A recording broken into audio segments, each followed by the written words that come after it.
Dan dengan kekejiannya, novelis saat itu malah ingin memanfaatkan tubuh Siti yang sudah tidak berdaya. Dia langsung melepas celana panjangnya dan celana dalam Siti. Kemudian Novel merudak paksa jasad Siti.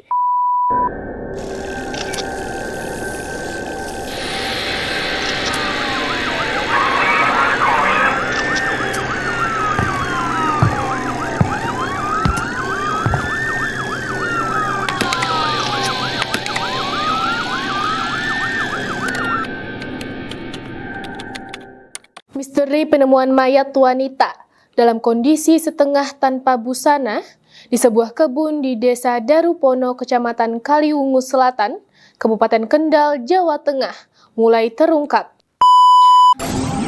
Assalamualaikum warahmatullahi wabarakatuh. Selamat datang kembali di segmen kita yang membahas kisah-kisah nyata yang penuh dengan kejadian mengerikan di muka bumi. Hari ini, kita akan mengupas sebuah tragedi yang terjadi di Kendal, Jawa Tengah pada tahun 2024.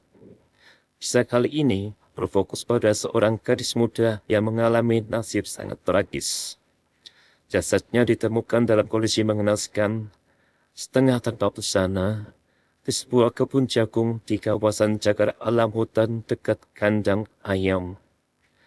Luka-luka di leher kirinya menjadi petunjuk bahwa ia telah menjadi korban tikaman senjata tajam.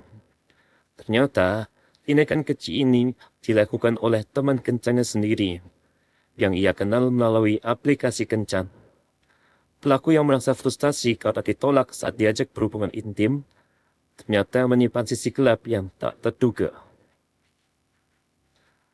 Mari kita gali lebih dalam kisah mengerikan ini. Di sebuah daerah di Kendal, tepatnya di Kecamatan Brangsong, hiduplah seorang gadis bernama Siti, yang lahir dari keluarga yang penuh kasih. Ibunya bernama Ibu Rahmatun, tetapi untuk identitas ayahnya masih belum kami ketahui. Tapi itu bukan halangan, Bre. Kita lanjut. Siti yang berusia 19 tahun memilih mengabdikan hidupnya sebagai santriwati di sebuah pondok pesantren. Dia dikenal sebagai Hafizah. Bahkan setelah lulus dari sekolah dasar, ia tetap meneruskan kehidupannya untuk mengabdi di pondok pesantren tersebut. Setiap harinya, ia menjalani kehidupan dengan disiplin, melaksanakan sholat 5 waktu, mengaji, dan berpartisipasi dalam kegiatan pesantren.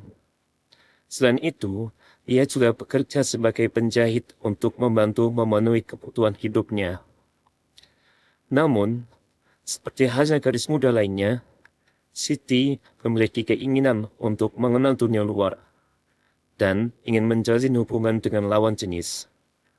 Dalam pencariannya untuk mengenal pria, Siti memutuskan untuk mencoba aplikasi kencan yang ia ketahui dari iklan di YouTube versi tidak berbayar.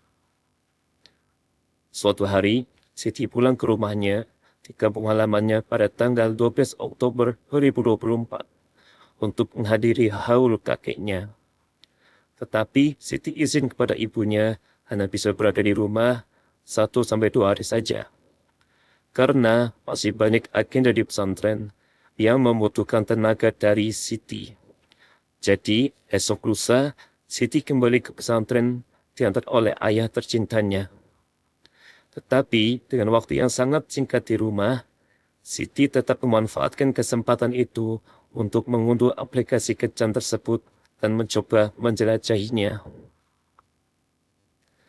Di aplikasi itu, ia bertemu dengan seorang pria bernama Noval Zulfakar. Noval yang berusia 21 tahun merupakan warga Kabupaten Magelang yang merantau ke Kendal untuk bekerja. Meskipun tampak sederhana, ternyata Noval menyimpan kepentingan lain, Bre. Apa itu kepentingannya? Penasaran kan? Oke, kita lanjut. Dalam waktu singkat, mereka berdua menjalin kedekatan dan sepakat untuk bertemu pada tanggal 16 Oktober 2024. Dan pada hari tersebut, tepatnya pada malam hari. Untuk bisa bertemu dengan Noval, Siti pun diam-diam keluar dari pondok pesantren. Dan rencananya, Noval akan menunggunya di samping gang dekat pondok pesantren, agar tidak ada orang dari pesantren yang mengetahui dan melihat keberadaannya.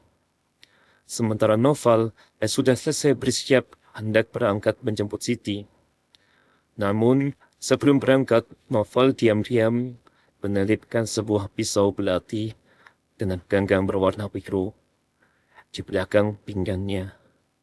Ia memastikan kalau pisau belati tersebut tersamarkan oleh pakaian yang dia kenakan. Pisau belati tersebut sebelumnya dia beli secara online lewat marketplace warna orange. Ketika itu apa? Dia membeli dengan seharga Rp55.000. Dan siapa sangka, pria yang akan ditemui oleh Siti ternyata memiliki sisi gelap di balik sosoknya yang tampak sederhana dan baik rupanya. Noval, pria yang akan dikencani Siti, memang suka mengencani banyak wanita. Dan Noval sering sekali mengajak para wanita tersebut yang menurutnya cocok dan dapat membuatnya nyaman untuk berhubungan intim. Namun gilanya, Noval ini kerap menggunakan pisau belati yang dia miliki tersebut untuk mengancam para wanita yang dia kencani agar mau berhubungan yang lebih intim dengannya. Dan apesnya lagi, Siti adalah salah satu sasaran dan target Noval selanjutnya. Setelah Noval selesai bersiap-siap, Noval pun tancap gas berangkat dengan sepeda motornya untuk menjemput Siti, sesuai dengan lokasi yang sudah dikirimkan oleh Siti, yang menunjukkan di mana saat itu Siti berada di gang samping pondok pesantren tempat dia mondok. Akhirnya, setelah bertemu dengan Noval, mereka yang tidak mau buang-buang waktu langsung tancap gas untuk memulai perjalanan mereka ke alun-alun Kendal dan Kaliwungu, sesuai dengan rencana mereka sebelumnya. Di perjalanan mereka yang baru bertemu setelah 4 hari berkenalan pun menghabiskan waktu di perjalanan dengan ngobrol-ngobrol lebih intens, hingga tanpa sadar, keduanya pun akhirnya sampai ke lokasi yang mereka tuju, yaitu alun-alun Kendal. Di sana, Noval mulai mengajak Siti berkeliling di sekitar alun-alun. Setelah itu, melanjutkan perjalanan mereka ke pasar alun-alun Kaliwungu. Kebersamaan yang mereka lalui berdua ternyata membuat keduanya saling merasa nyaman dan bahagia. Dengan kebaikan dan perhatian yang mereka saling berikan setelah menghabiskan waktu bersama, Noval pun mulai berpikir untuk menjalankan niatnya, yaitu mengajak Siti untuk berhubungan badan. Dan untuk mencapai tujuan tersebut, Noval pun berdalih ingin membelanjakan Siti sepatu, agar mereka punya waktu lebih lama untuk berduaan. Dan Siti tidak curiga sama sekali. Di saat itu, setuju dengan ajakan Noval. Malah Siti merasa senang karena hendak dibelikan sepatu. Sebelum melanjutkan perjalanan, Noval dan Siti sempat mampir di sebuah indekos, yaitu indekosnya Noval, yang mana di saat itu rencananya mereka akan mengambil tas dan beberapa makanan ringan. Meski memiliki niat buruk, Noval memilih untuk tidak melanjutkan rencananya di dalam kosnya sendiri. Entah apa alasannya, namun jelas dia memutuskan untuk mengajak Siti ke daerah Boja, Kendal. Kemungkinan besar Noval berusaha menghindari melakukannya di kosnya sendiri, karena menurutnya kosnya tersebut cukup ramai, dengan memilih tempat yang lebih sunyi dan terpencil. Namun pertemuan itu tidak berjalan seperti yang diharapkan. Di dalam perjalanan menuju lokasi yang dituju, Noval dengan berani menyatakan niatnya untuk berhubungan intim. Siti dengan tegas menolak ajakan tersebut. Dan ini memicu kemarahan dalam diri Noval. Di tengah suasana tegang, Noval membawa Siti ke area sepi di Jagara Alam.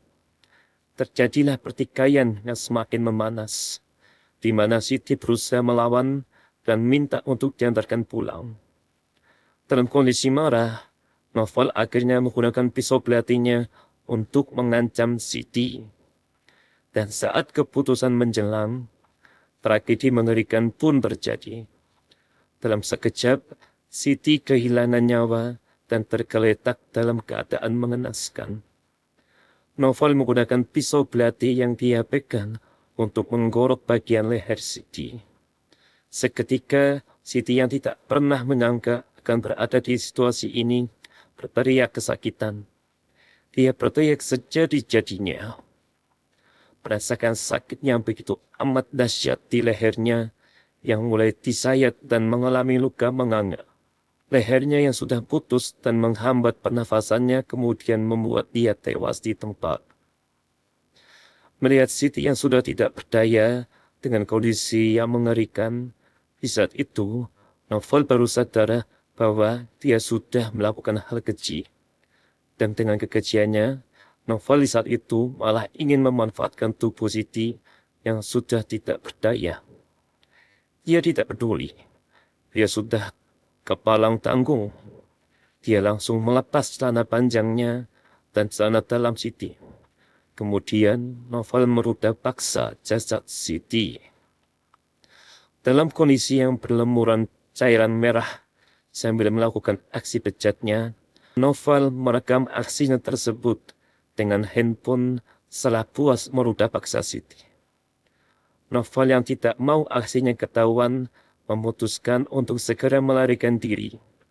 Namun, sebelum melarikan diri, Novel memutuskan untuk mengambil handphone Siti untuk menghilangkan jejak barang bukti sekaligus mendapat keuntungan. Setelah itu, Novel membawa jasad Siti ke tengah hutan dan meninggalkannya dalam kondisi yang memilukan. Setelah melakukan tindakan keji tersebut, Novel berusaha menghilangkan jejak dan berpenampilan layaknya orang biasa. Namun, tindakan jahat segera terendus oleh pihak kepolisian. Ketika jasad Siti ditemukan oleh seorang petani di sebuah kebun jagung. Lantas, petani tersebut langsung menuju ke kantor polisi terdekat dan melaporkan kejadian naas tersebut kepada polisi yang bertugas kala itu. Para pihak kepolisian pun tanpa berpikir panjang langsung tancap gas ke TKP. Polisi pun memulai penyelidikan, melakukan olah tempat kejadian perkara, dan mengumpulkan barang bukti.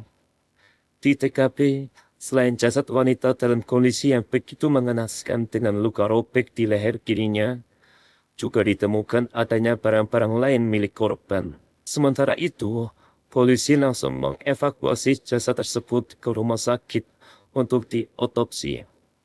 Polisi juga berupaya melakukan pemeriksaan mendalam termasuk meminta keterangan dari saksi untuk mengungkap kasus tersebut.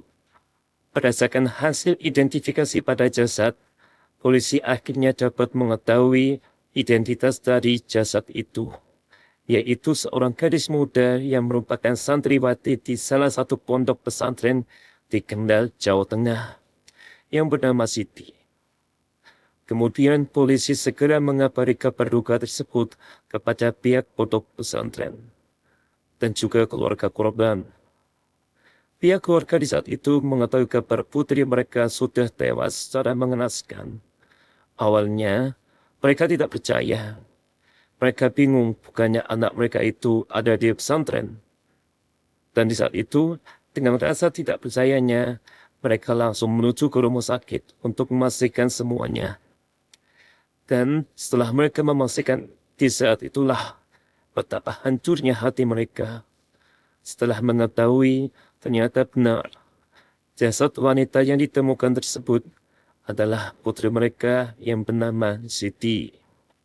Di saat itu, tanpa berlama-lama, keluarga langsung meminta jasad Siti untuk dipulangkan, lalu dimakamkan. Siti dimakamkan di tempat pemakaman umum setempat yang ada di dekat rumahnya, di daerah Brangsong, Kendal, Jawa Tengah. Dengan berbagai bukti yang ditemukan, pihak kepolisian berhasil melacak keberadaan Novel. Setelah pencarian selama seminggu, Akhirnya, Noval dapat ditangkap di rumah kosnya. Bersama penangkapannya, polisi juga mengamankan barang bukti penting, termasuk pisau belati dan barang-barang pribadi lainnya. Dalam interogasi, Noval pun sempat berdalih jika dia ingin mengeksekusi Siti dengan menggunakan bambu. Namun, karena polisi curiga dengan kebohongan dari keterangan Noval, karena berdasarkan luka pada tubuh Siti, seperti luka kolukan senjata tajam, sehingga Noval diminta untuk menunjukkan di mana dia membuang bambu yang dia katakan dia jadikan senjata tersebut. Namun, Noval tidak bisa menunjukkannya, karena memang dia berbohong. Noval tak bisa mengelak dan akhirnya mengakui perbuatan bejatnya. Ia menjelaskan bahwa kemarahan yang membara setelah ditolak oleh Siti untuk berhubungan intim mendorongnya melakukan tindakan yang tak termaafkan. Sebagai konsekuensi dari kejahatannya, di persidangan, Noval dijerat dengan pasal 338 KUHP tentang penghilangan nyawa dan pasal 285 KUHP tentang paksaan hubungan badan serta pasal 365 ayat 1 dan ayat 3 KUHP tentang pencurian dengan kekerasan dengan ancaman hukuman 15 tahun penjara. Walaupun ya kita tahu sendiri, hukuman yang didapatkan oleh Noval terdengar sangat tidak sepadan dengan tindakan yang sangat tidak manusiawi tersebut. Tetapi hakim sudah mengetuk palu, yang menandakan bahwa mau tidak mau, suka atau tidak suka, Noval hanya mendapatkan hukumannya seperti itu. Dan sekarang, dia sudah dijebloskan ke dalam penjara dengan para narapidana yang mungkin juga kurang lebih pernah melakukan hal yang sama dengannya. Semoga kisah duka Siti menjadi pengingat bagi kita semua tentang pentingnya menjaga keselamatan dan kehati-hatian dalam pergaulan, terutama di dunia digital seperti ini. Dan mari terus dukung channel ini dengan cara subscribe, like, dan share ke teman-teman kalian, agar kita bisa bersama-sama menyelami kisah-kisah yang penuh makna dan mendapatkan pelajaran berharga. Jangan melewatkan cerita-cerita mendatang yang lebih menarik dan lebih seru. Terima kasih telah menyimak cerita di balik layar kejahatan. Karena hanya di sini kita akan mengungkap kejahatan di balik layar. Wassalamualaikum warahmatullahi wabarakatuh.